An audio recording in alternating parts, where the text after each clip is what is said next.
sparkles melt like lemon drops away above the chimney tops. That's where you'll find me, somewhere over the rainbow. Bluebirds fly, birds fly over white and a white cat. If happy little bluebirds fly, beyond the wild white cat.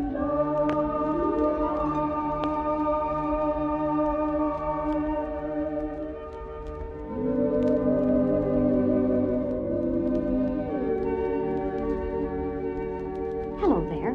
My name is Dorothy, and I'd like to tell you the story of my adventures in the wonderful land of Oz. It all started in the midst of the great, gray Kansas prairies, where I lived with my Uncle Henry and my Aunt Em. Uncle Henry was a farmer, and he worked very hard all day, as did Aunt Em with the endless housework and chores. I did what I could to help, but I often wished I could go somewhere over the rainbow. My best friend was my little black dog, Toto. I used to play with him a lot, and his twinkling black eyes and funny little nose used to make me laugh. One cloudy, dark day, Uncle Henry was sitting on the doorstep, looking anxiously at the gray sky. Suddenly he said, "I'm afraid there's a cyclone coming. Run for the cellar."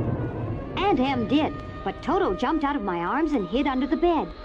I caught him at last, but suddenly there was a great shriek from the wind, and the house shook so hard that I lost my footing and sat down suddenly on the floor. Then a strange thing happened. The house whirled around 2 or 3 times and rose slowly through the air. I felt as if I were going up in a balloon. I was quite frightened at first, but as hour after hour passed and no harm came to me, I finally went to sleep. I was awakened by a sudden shock and discovered to my surprise that the house was not moving, nor was it dark, for bright sunshine was coming through the window. Then I heard singing outside. Once there was a wicked witch in the lovely land of Oz, and a wickeder, wickeder, wickeder witch there never, never was.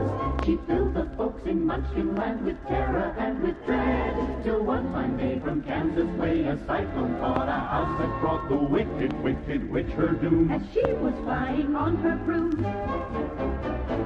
For the house fell on her head, and the coroner pronounced her dead. And through the town the joyous news was spread. Ding dong, ding dong, ding dong, ding dong, ding dong, the witch is dead. Witch, old witch, the wicked witch. ding dong, the wicked witch is dead. Wake up, you sleepyhead, rub your eyes. Get out of bed. Wake up, the wicked witch is dead. She's gone where the goblins go below, below, below your home. Let's open up and sing, and ring the bells of ding dong, the merry-o. Sing it high, sing it low, let them know the wicked witch is dead.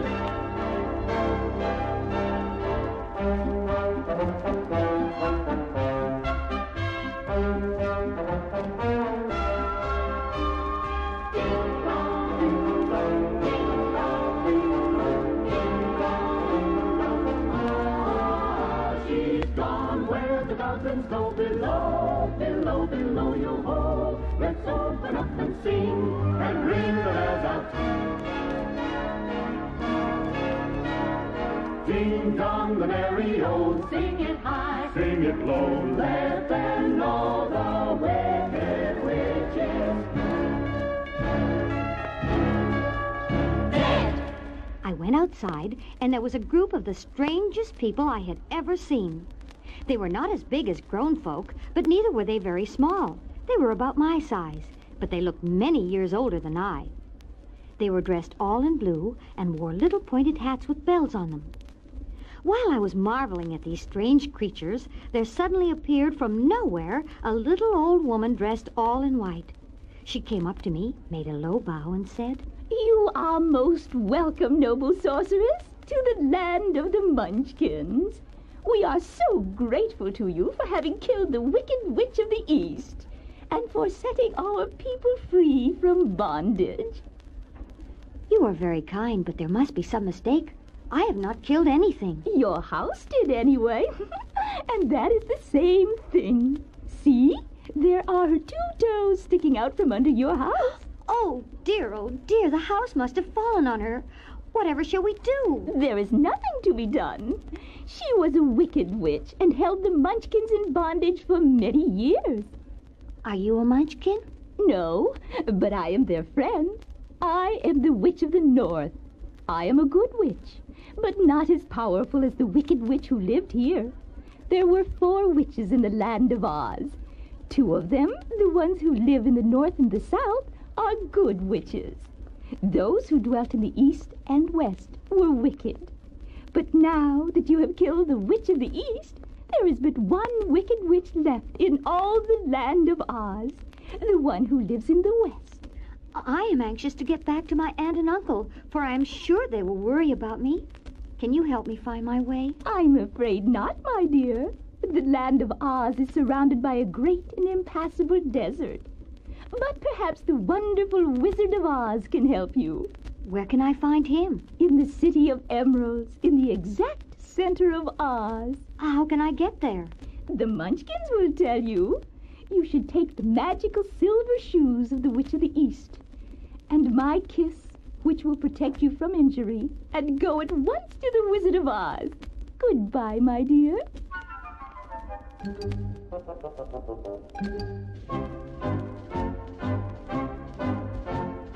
Follow the yellow brick road, follow the yellow brick road. Follow, follow, follow, follow, follow the yellow brick road. It did not take me long to find the yellow brick road, and soon Toto and I were on our way to the Emerald City. After a while, I got tired and stopped to rest beside a cornfield. Not far away, I saw a scarecrow.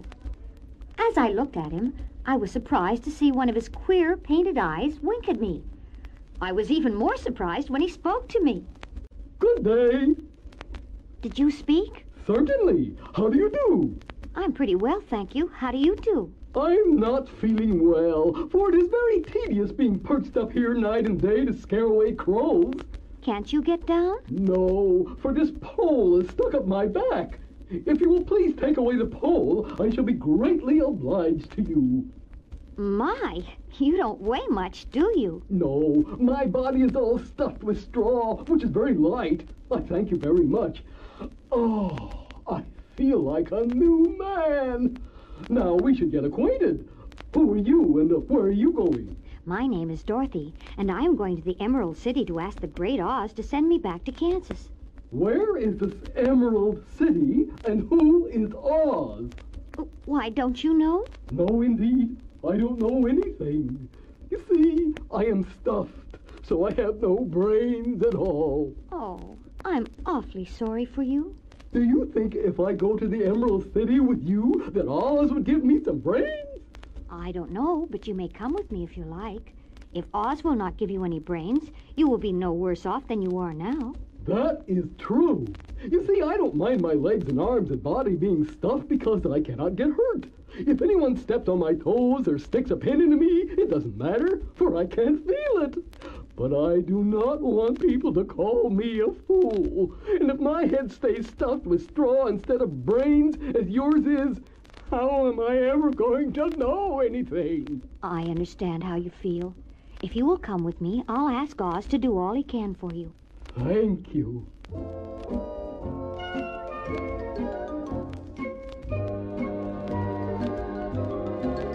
I could while away the hours, conferring with the flowers, consulting with the rain.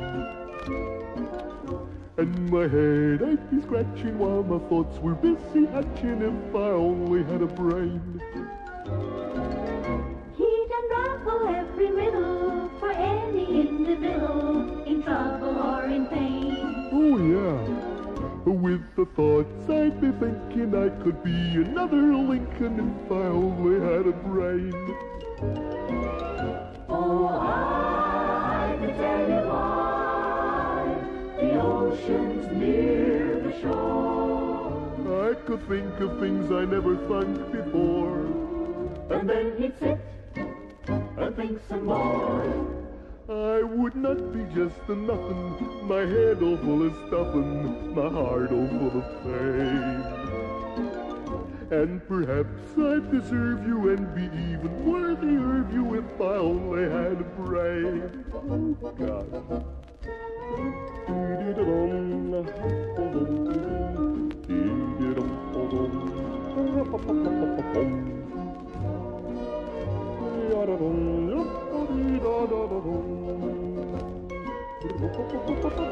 Oh, I could tell you why the ocean's near the shore. Yeah, I could think of things I'd never thought before.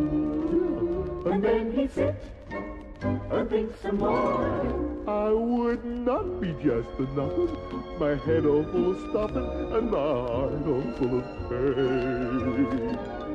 And perhaps with my thinking I could be another Lincoln, Or the cleverest man the world has ever seen. if I only had a brain, a brawn, a brain, heck. If I only had a brain.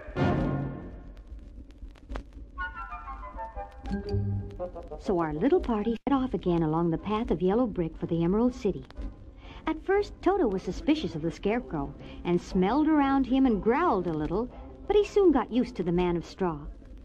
After a few hours, the road began to be rough, and the walking grew difficult so that the Scarecrow often stumbled over the yellow brick, which were very uneven.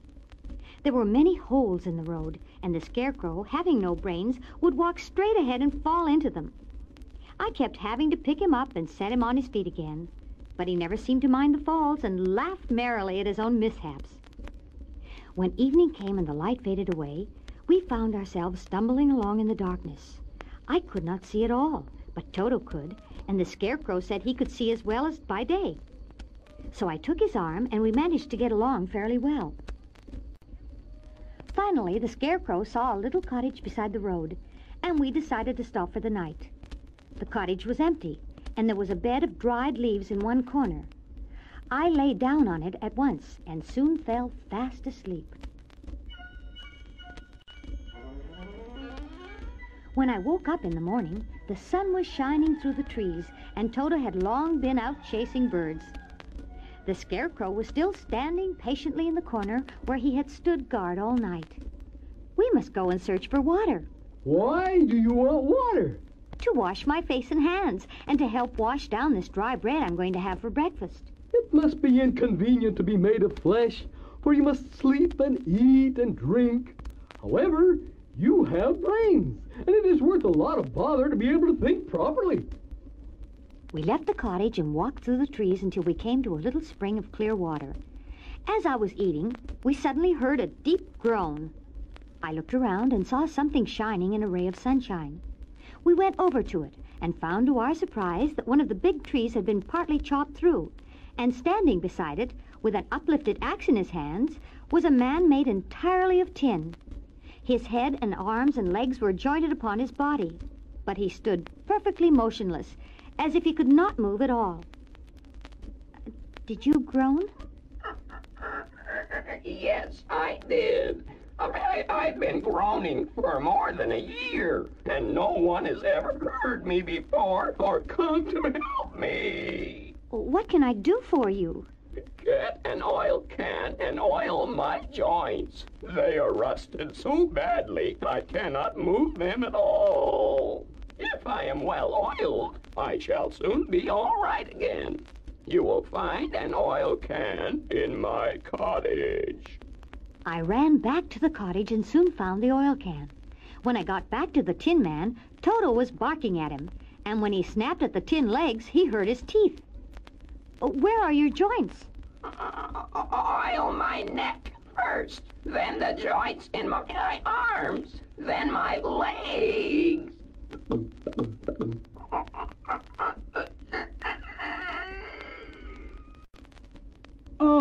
Oh, this is a great comfort. I have been holding that axe in the air ever since I rusted, and I'm glad to be able to put it down at last. You know, I might have stood there always if you had not come along, so you have certainly saved my life. How did you happen to be here?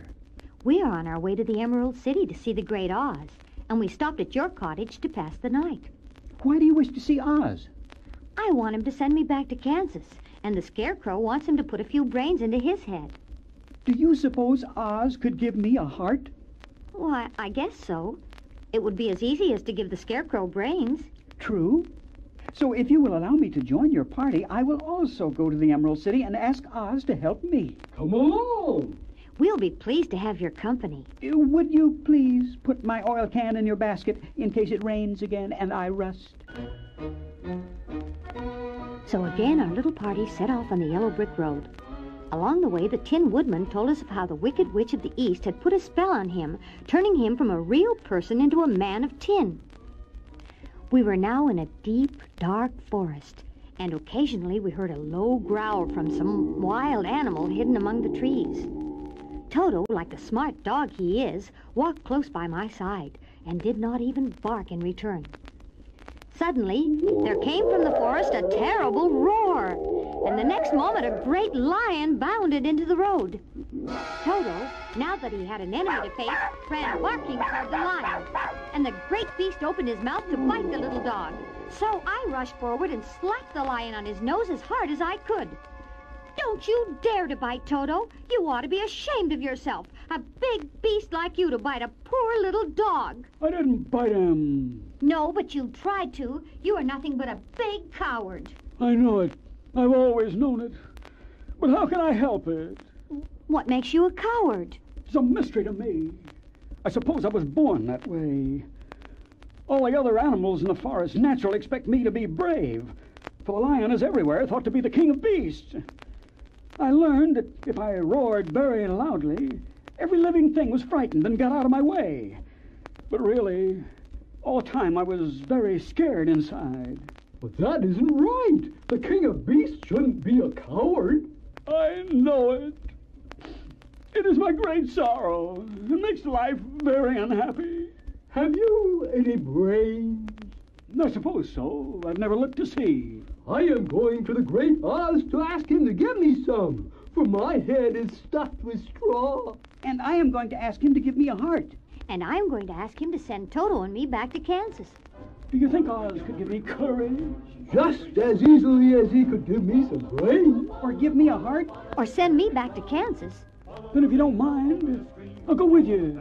You will be very welcome, for you will help to keep away the other wild beasts. We're off to see the wizard, the wonderful Wizard of Oz. Follow the yellow brick road, follow the yellow brick road, follow the yellow brick road, follow the yellow brick road, follow the yellow brick road, follow the yellow brick road, follow the yellow brick road. So now our party was grown to 5, and again we set off on the yellow brick road.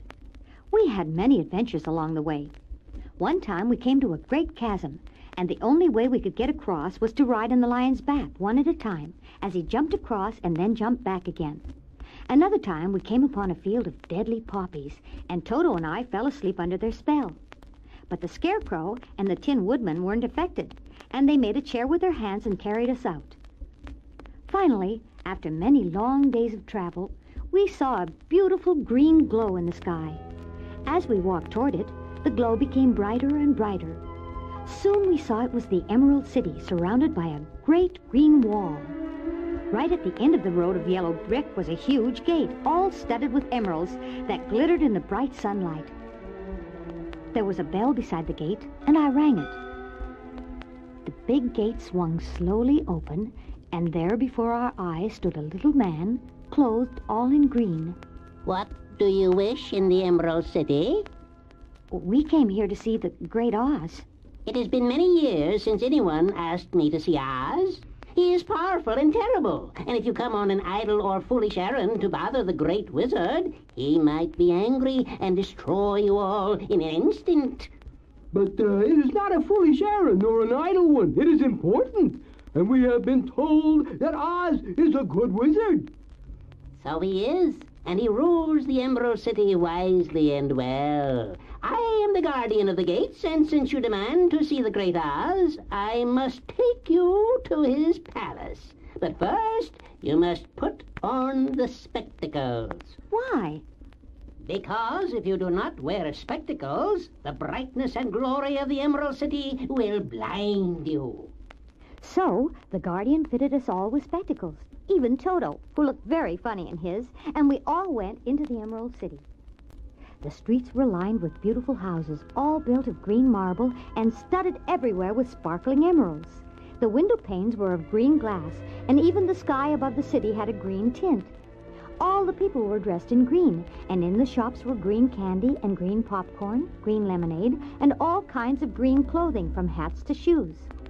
The Guardian of the Gates led us to the Grand Palace of Oz and showed each of us to very pleasant rooms. You will wait here while I take your message to the Great Oz. When he returned, he told us that Oz would see us, but one at a time, beginning with the Cowardly Lion. Needless to say, the lion was terrified of seeing the Wizard of Oz, and particularly since he had to go first.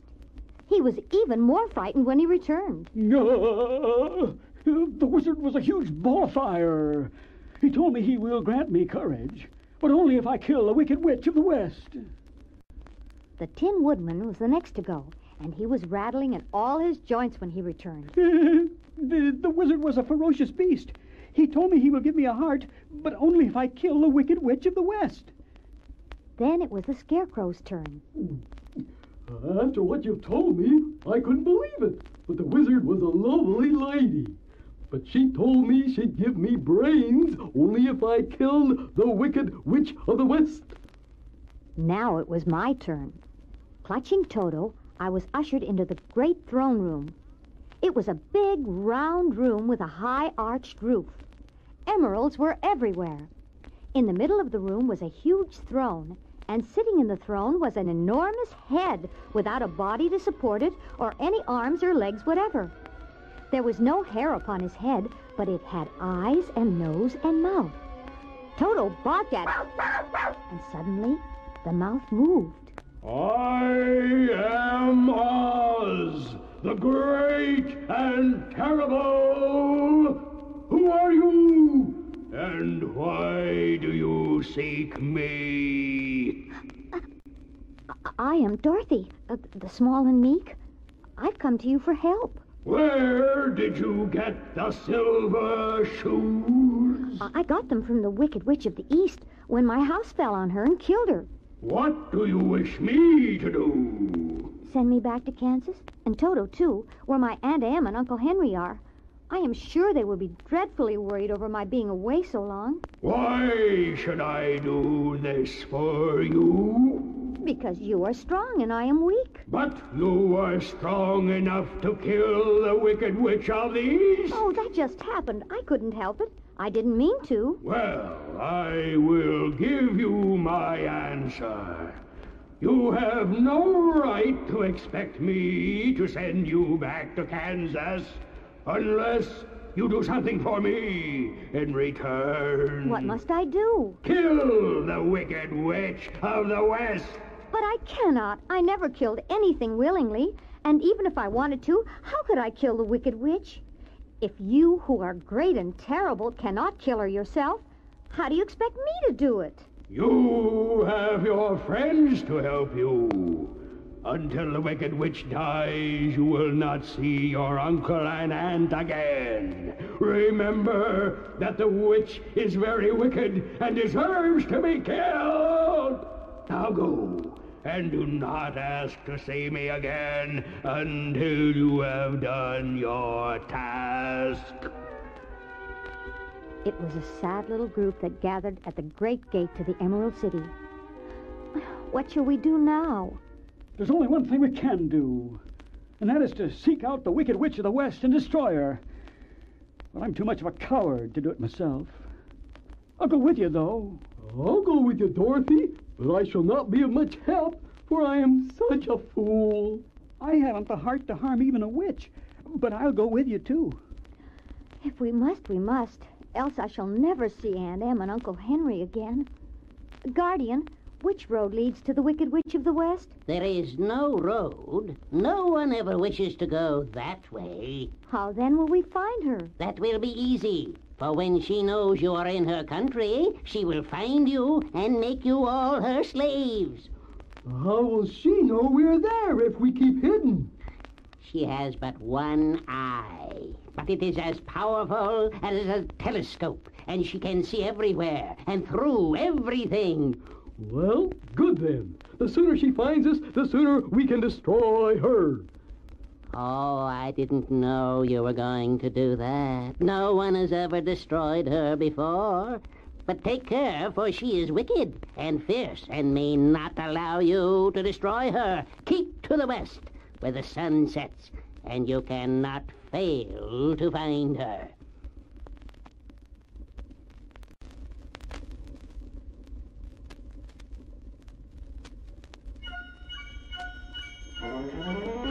So we set off toward the west, and soon the Emerald City was left far behind.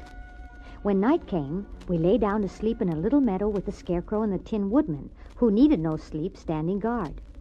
But the evil eye of the Wicked Witch of the West was already on us, and during the night she sent a pack of great wolves to tear us apart.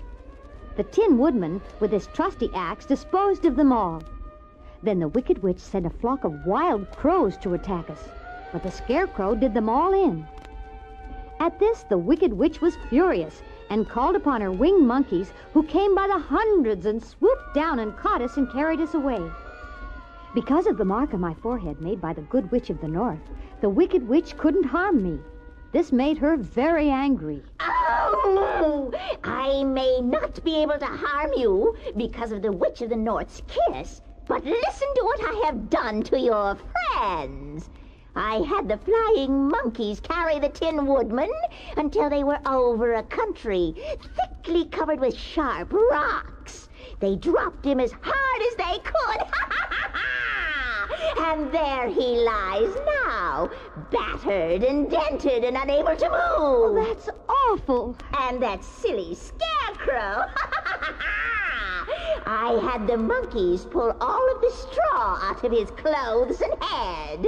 They made his hat and boots and clothes into a bundle and threw it into the top of a tree. That's terrible. I'm going to harness that lion like a horse and make him work day and night. And if you ever let that little dog of yours out of your arms, I'm going to turn him into a worm.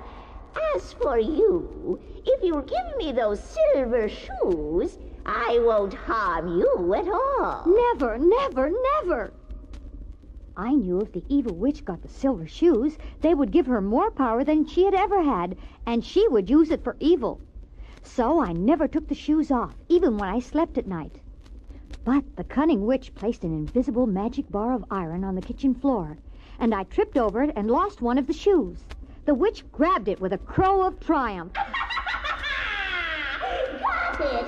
Got it! Got one of the magic shoes. Give me back my shoe. I will not, for it is now my shoe, not yours. You are a wicked creature. You have no right to take my shoe from me. I shall keep it just the same, and someday I shall get the other one from you. This made me so angry that I picked up a bucket of water and dashed it over the witch, wetting her from head to foot. Ah! See what you have done. I'm shrinking. I'm melting. In a minute I shall melt away. I'm very sorry indeed. Didn't you know water would be the end of me? Of course not. How could I? Well, in a few minutes I shall be all melted, and you will have the castle to yourself. Look out!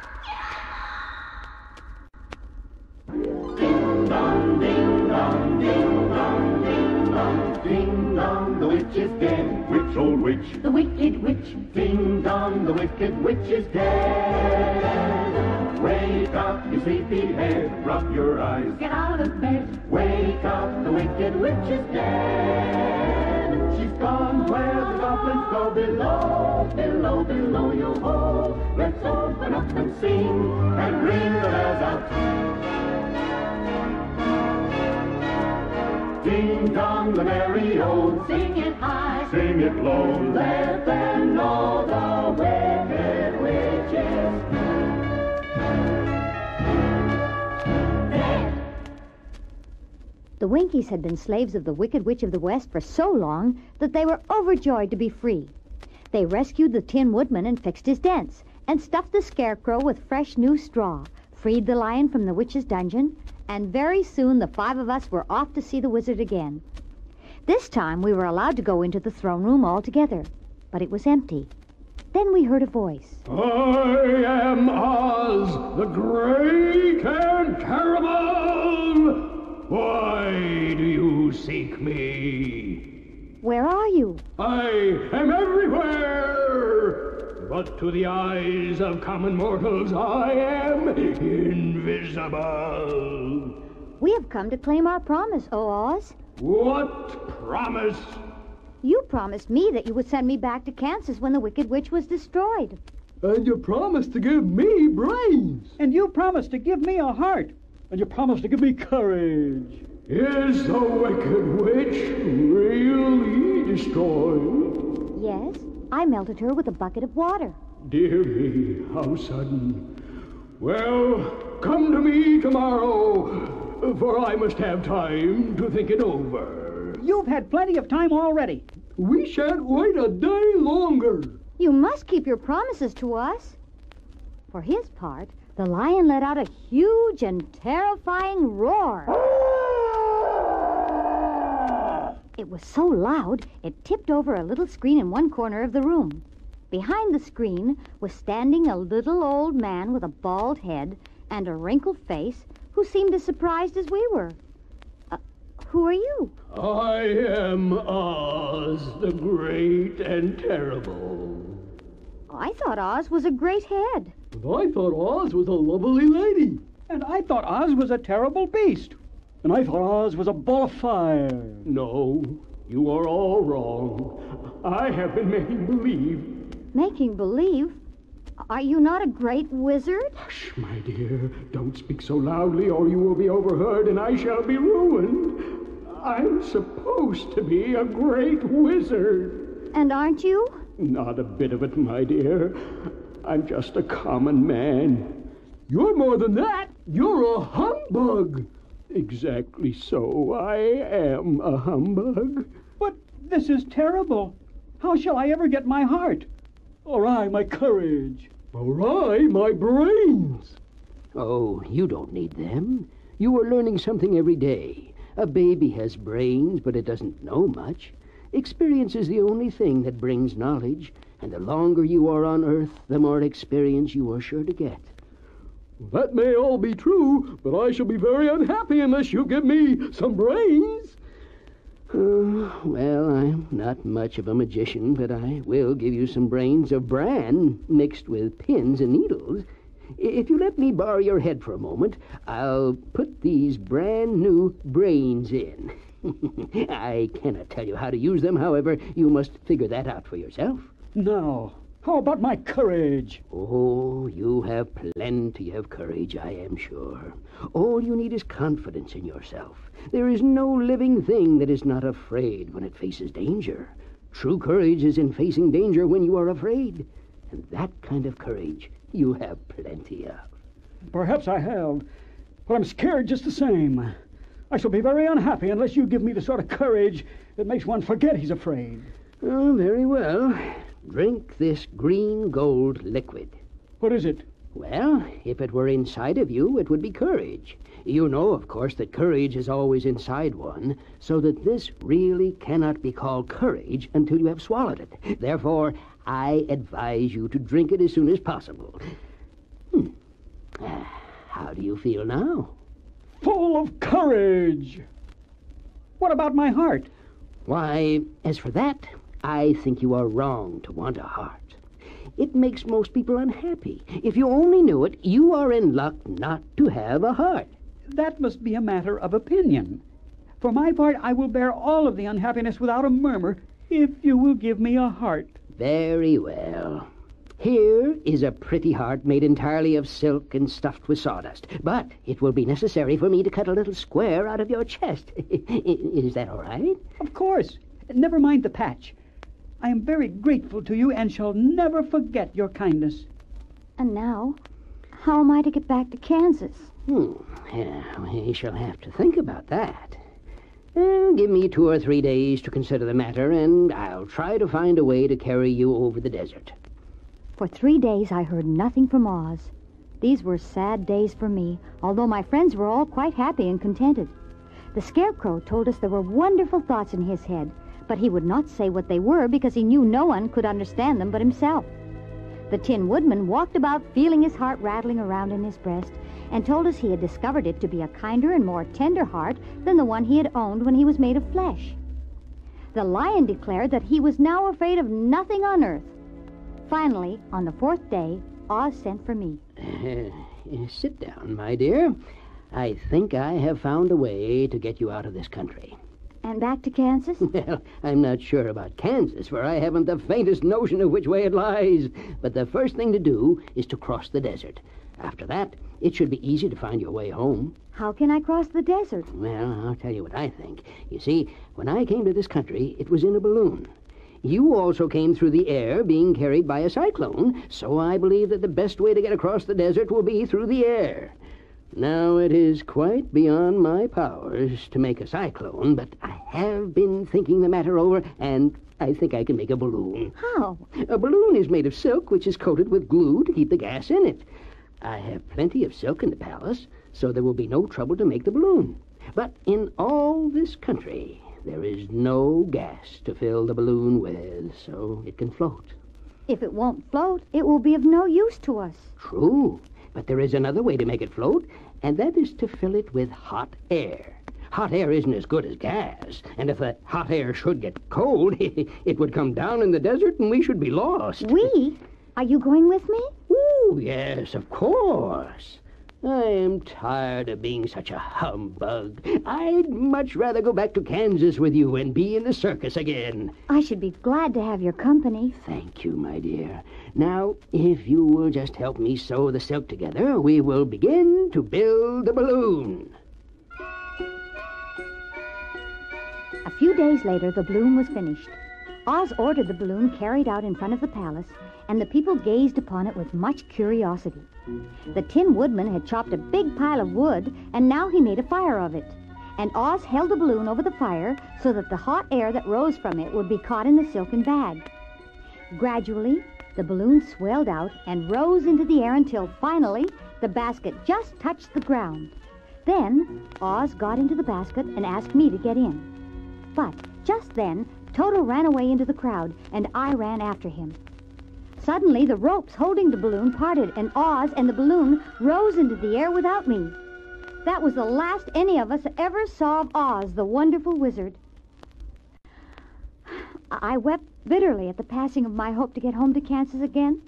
My friends all tried to comfort me and said that they would go along with me to visit Glinda the Good, the Witch of the South, and the most powerful of all the witches of Oz.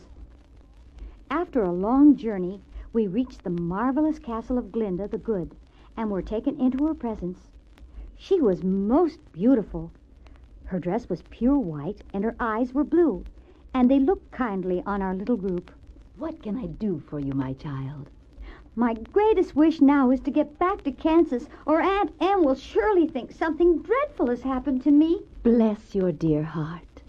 I am sure I can tell you the way to get back to Kansas. Scarecrow, what will you do when Dorothy has left us? I will return to the Emerald City, for Oz has made me its ruler. And Tin Woodman, what will become of you? The Winkies were very kind to me and wanted me to rule over them after the Wicked Witch died. I should like nothing better than to rule over them forever. Your wish shall be granted. Lion, what will become of you when Dorothy has returned home? Over the hill and far away lies a grand old forest, and all the beasts that live there have made me their king. So be it. You are certainly as good as you are beautiful, but you have not yet told me how to get back to Kansas. Your silver shoes will carry you over the desert. If you had known their power, you could have gone back to Aunt Em the very first day you came to this country. But then I might not have my wonderful brains. I might have passed my whole life in the farmer's cornfield. And I should not have had my lovely heart. I might have stood and rusted in the forest till the end of the world. And I should have lived a coward forever.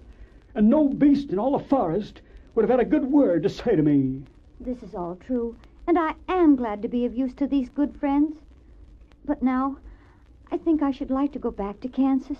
The silver shoes have wonderful powers, and one of the most curious things about them is that they can carry you to any place in the world in 3 steps, and each step will be made in the wink of an eye.